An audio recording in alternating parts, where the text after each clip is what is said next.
got this off of Amazon for about $50.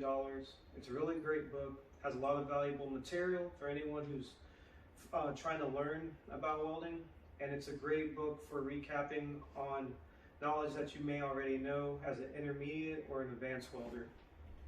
So in this book, it talks about the different welding procedures. It talks about the different types of joints, T-joints, lap joints, butt joints, corner joints. It talks about shoulder metal arc welding, TIG welding, flux core arc welding, gas metal arc welding, brazing, and things like that. If you go to the back of the book, it talks about different types of grooves and different types of welds that go with those grooves.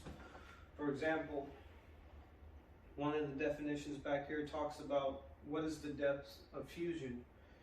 The distance that fusion extends into the base metal or previous pass from the surface melted during welding. See figure 31. If we turn over here, figure 31.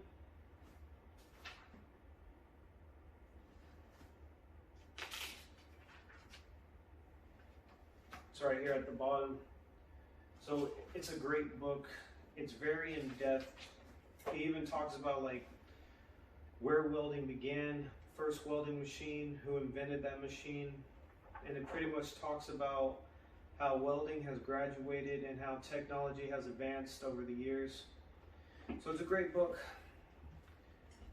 It's an excellent book. Like I said before, it's $50 on Amazon. You may be able to find it cheaper, but it's a great book and it's a great buy.